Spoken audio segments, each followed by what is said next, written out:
জয় গুরু। পরম দয়াল শিশি ঠাকুরের শ্রীচরণে জানাই ভূমিষ্ঠ প্রণাম।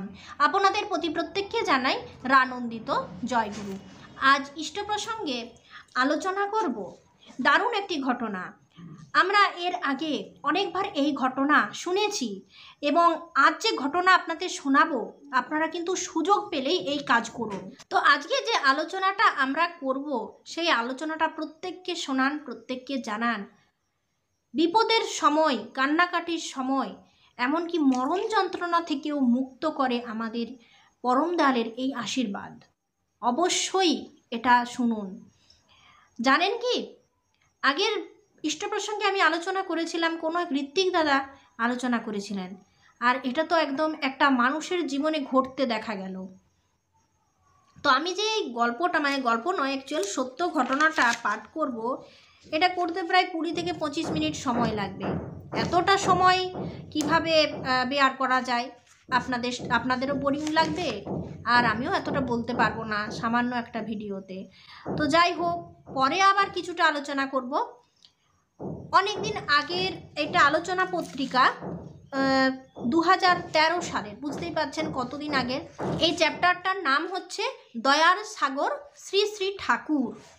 এত বড় ঘটনাটা, এই ঘটনাটা আমি এতটা বলে পাঠ করতে চাইছি না। আমি বেশ মেন জিনিসটা আপনাদের কাছে তুলে ধরবো। এক সৎসঙ্গী, তার জীবনে বিরাট বড় বিপদ, বুঝতে পেরেছেন? এত বড় বিপদ, সেই সময় পরম দয়ালের আশীর্বাদেই তিনি রক্ষা পেলেন। কিন্তু কিভাবে? এই ছোট্ট ছোট্ট মেন জিনিসগুলো আমাদের কিন্তু এই সূত্রগুলো জানতে হবে। শুধু শুধু চিন্তায় পড়ে গেলে হয় না। আমরা ঠাকুরের মানুষ, আমরা ঠাকুরকে ভালোবাসি, তার সন্তান। তিনি অবশ্যই আমাদেরকে আগলে রাখেন, আর তিনি যা বলেন ঠিক সময়ে সেইগুলি আমাদেরকে করে নিতে হয়। তো এক দাদা এই ঘটনাটা, তার নিজের জীবনের ঘটনা বলছেন। তার নিজের ঘটনা বলছেন, 20 আগস্ট মেসে শুয়ে আছি, কিছুতেই মনকে শান্ত করতে পারছি না, মনের সাথে সাথে শরীরও ভালো না, অবসাদগ্রস্ত। বারবার মনে পড়ছে গতকালের ঘটনার কথা, চোখে ভাসছে ওই সব বিভৎস চিত্র। আমিও যেন ওদের মধ্যে শুয়ে আছি ওই মাঠে। কি করে বাঁচলাম, কে বা ডাকলো, এত সব কথা। হঠাৎ করেই শুনছি আমার পাশের বেডের সাথী অশোক গোপাল পাত্র কর্মকার বাইরে কার সাথে যেন কথা বলছে। তাকিয়ে দেখি যাদবপুরে আমাদের বাড়ি থেকে আসা আমার পঞ্চম দাদা, বর্তমানে কানপুরের কনাদা। দাদার মনের অস্থিরতা আমায় দেখে কিছুটা কমলো। দাদা ভোরে উঠে টিউশন পড়াতে যাবে। হঠাৎ কাগজে চোখ পড়তে শিরোনাম, গতকাল গোমো প্যাসেঞ্জারে কাঁথি যাবার জন্য যারা নেমেছিল তারা কেউ বেঁচে নেই।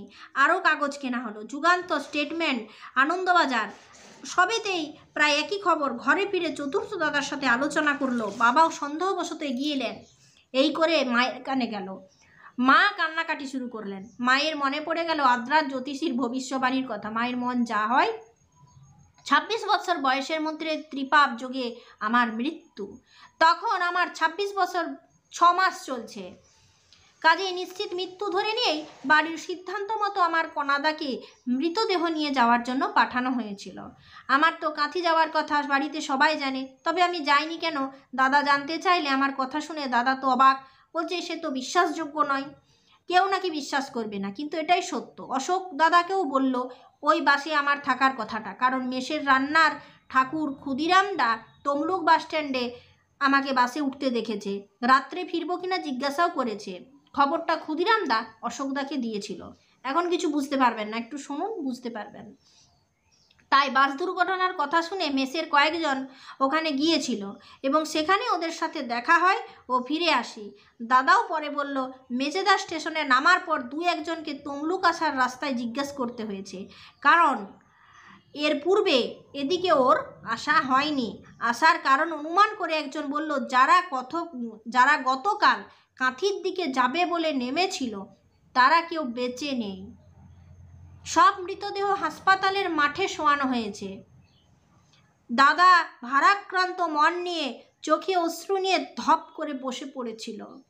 তখন আরেকজন এসে নাকি সান্ত্বনা দিয়ে বলেছিল মনে শক্তি জোগাতে। তার কাছে শোনা গেল একটি যুবক নাকি অলৌকিকভাবে বেঁচে আছে। তারপর দাদাকে নিয়ে হাসপাতালের মাঠে গেলাম। মৃতদেহগুলি দেখে ও কেঁদে ফেলল, এই ভেবে যে আমাকেও যদি এর মধ্যে শুয়ে থাকতে দেখতে হতো। যাক, দাদা বাড়ি ফিরবে। আমাকেও বাড়ি ফিরতে বলল, অন্যথায় মা বিশ্বাস করবেন না। অগত্যা বাড়ি ফিরলাম গভীর রাতে। তখন তো এখনকার মতো এত ঘন ঘন লোকাল ট্রেন ছিল না। কোন গাড়িতে মেচেদা থেকে ফিরলাম তাও মনে নেই।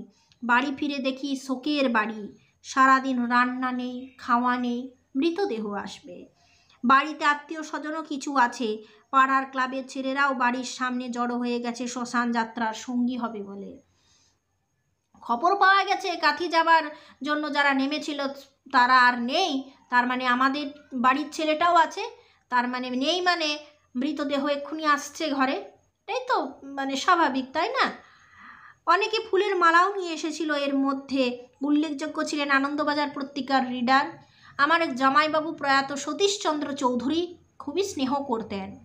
মালাটি আমার গলায় পরিয়ে দিয়ে বলেছিলেন, তোমার পুনর্জন্ম হলো, মানে যখন ফিরে এলেন বাড়িতে। এখানে মায়ের কান্না তখনও থামছে না। সন্তানকে ফিরে পেয়ে শোকের কান্না আনন্দের কান্নায় পরিণত হয়েছে। বাঁচার ঘটনা শুনে সবাই অবাক। আমারও তখন বিশ্বাস এতটা পাকা হয়নি যে এক কথায় বলবো দয়াল বাঁচিয়েছেন, মানে ঠাকুরের উপর বিশ্বাসটা এতটা পাকা হয়নি। এখন বুঝি সবই তাঁর দয়া, সবই তাঁর লীলা। তিনি দয়াময়, সব সময় দয়া করেই চলেছেন এবং তার শেষ নেই। এই ঘটনার কথা আদ্রায় দাদাকে জানানো হলো। এরপর মন দিয়ে শুনুন, এটা কিন্তু খুব আশ্চর্য একটা ঘটনা। কথা বলাতে জ্যোতিষী আবার কোনো মহাপুরুষের লোহা গ্রহণের কথা স্মরণ করিয়ে জোর দিয়ে বলেছিলেন, এছাড়া বাঁচার কোনো উপায় ওনার জানা নেই। লোহা, আমি বললাম না ইষ্ট প্রসঙ্গের শুরুতে যে একটা আলোচনাতে আমি আগে বলেছি যে লোহা ঋত্বিক দাদা বলেছিলেন, সেখানে আলমারির ঘটনা ছিল, সেখানেও একটা আলমারির ঘটনা ছিল। লোহা দিলে ঠাকুরকে কি হয়, এছাড়া বাঁচার কোনো উপায় ওনার জানা নেই। মানে জ্যোতিষীর ওই যে 26 বছর বয়সে মৃত্যুযোগ ছিল না, সেই কথাটাই এখানে বলা হয়েছে। আর আদ্রাই দাদাকে জানানো হলো, দাদা জ্যোতিষীর সাথে কথা বলাতে জ্যোতিষী আবার কোনো মহাপুরুষের লোহা গ্রহণের কথা স্মরণ করিয়ে জোর দিয়ে বলেছিলেন, এছাড়া বাঁচার কোনো উপায় নেই। তারপর আমার স্মরণে এলো একটি ঘটনা। 1966 সালের প্রথম দিকে দেওঘর থেকে ঠাকুরের নির্দেশে একখানা পোস্টকার্ড এসেছিল। তাতে লেখা ছিল এই যে ঠাকুরের জন্য একটি লোহার সিন্দুক কেনা হবে, ওই বাবদ আমাকে 200 টাকা পাঠাতে হবে। তখন 200 টাকার অনেক মূল্য। তাছাড়া তখনও কোনো চাকুরিতে বহাল হয়নি, 2-4টি টিউশন করে নিজের খরচ চালায়। তার প্রতি বিশ্বাস তখনও তেমন বাড়েনি। তাছাড়া বাড়িতে তখন 8-10 জন সদস্যের মধ্যে আমি একাই সৎসঙ্গী, গুরুত্ব নেই। পাড়াতেও তখন কোনো সৎসঙ্গী নেই। যাই হোক, আমি ঠাকুর বাড়িতে প্রত্যুত্তরে আমার অবস্থা জানিয়ে কিস্তিতে পাঠাবার অনুমতি চেয়েছিলাম। উত্তর আমি পেয়েছিলাম, স্পষ্ট মনে আছে। তাতে লেখা ছিল ওই বৎসরই আগস্ট মাসের প্রথম দিকে সিন্দুকটি কেনা হবে। তার পূর্বে যেন সমূহ টাকা পৌঁছে যায় তার শ্রীচরণে। যথারীতি সম্ভবত পরপর 4 মাসে মানি অর্ডার করে টাকা পাঠিয়েছিলাম। এখন বুঝি ওই লোহার সিন্দুকের 200 টাকা লোহা তিনি দয়া করে আমার কাছ থেকে চেয়ে নিয়েছিলেন আমার জীবন দানের বিনিময়ে। 19 আগস্ট মহাকাল আসবে, তাই আগস্ট মাসের প্রথম দিক সময় সীমাবদ্ধ করেছিলেন। সবই যেন অঙ্কের মতো মিলে যাচ্ছে। সত্যি তিনি যে কত দয়াময়, কত মহান। মাত্র 200 টাকার বিনিময়ে একটা জীবন, সাধারণ মানুষের কল্পনার বাইরে, বিশ্বাসের বাইরে। তাই বারবার বলতে ইচ্ছে করে, হে প্রভু, হে মহাপুরুষ, হে পরম পিতা, হে পরম কারুণিক, হে বিধাতা, ধন্য হলো জীবন আমার চরম পাওয়া তোমায় পেয়ে। তাহলে বলুন, আপনারাই মানে বুঝে দেখুন, লোহা। আমিও কিন্তু মানে দিয়ে কোনো দিন বলতে নেই, ঠাকুরের নির্দেশ আছে। আমিও পরমদয়াল শিশি ঠাকুরকে মানে তার শ্রীচরণে কিছু লোহা নিবেদন করেছিলাম। বিপদ আসছে, কোনো ফাঁড়া আসছে, সেই থেকে বাঁচতে যে ঠাকুরের শ্রীচরণে লোহা নিবেদন করেছিলাম এমনটা নয়। আমি পড়েছিলাম, আবার আমি একটা ভালো সৎসঙ্গে গিয়েছিলাম। আর সেই সৎসঙ্গে একজন খুব ভালো ঋত্বিক দাদা, তার বক্তব্যে লোহা দানের কথা বললেন। আর সেইটা শুনে আমার কাছে বেশ কিছু অর্ঘ্য ছিল। সেই অর্ঘ্য দিয়ে আমি কিন্তু ঠাকুরের শ্রীচরণে লোহা নিবেদন করেছিলাম আমার সামর্থ্য মতো। মানে আমার যে বিপদ আসছে, এই আসছে ওই আসছে, তার জন্য নয়, আমি এমনি দিয়েছিলাম। আপনারাও কিন্তু এই কাজ থেকে বঞ্চিত হবেন না। রাখুন এখন থেকে কিছু কিছু করে, সামর্থ্য মতো এক সময় ঠাকুরকে নিবেদন করবেন, ভীষণভাবে মঙ্গল হয়। একটা দারুণ, মানে এটা দেওয়ার পরে আমি কিন্তু একটা ভালো ফলও পেয়েছিলাম। তো আমি যেহেতু লোভে দিইনি, তাই হয়তো ঠাকুর আমাকে কিছু দিয়েছিলেন। আমি বলবো কিছু প্রত্যাশা না রেখে আপনারা শীঘ্রই কাজ সম্পাদন করুন। আর যদি কোনোভাবে দেখেছেন কোনো গুরু ভাই খুব সমস্যায় পড়েছে, খুব বিপজ্জনক অবস্থা, সেই সময় তার কাছ থেকে নিয়ে কিংবা কারো কাছ থেকে কালেক্ট করে এই কাজটা করে নেন। মৃত্যু যন্ত্রণা, বিপন্ন অবস্থা, বড় বড় ভাড়া, সব কিছু থেকে রেহাই পাবেন। এই ঘটনাটা তো শুনলেন, এত বড় একটা ঘটনা, সবাই মারা গেল, কিন্তু ওই যে পরম দয়ালের চাওয়া, ওই চাওয়াতে যদি কেউ গুরুত্ব না দেয়, সে খুব মঙ্গলের হাত থেকে কিন্তু বঞ্চিত হয়। তাই আপনাদের কাছে আমি অনুরোধ করছি, আপনারা মঙ্গলের হাত থেকে বঞ্চিত হবেন না।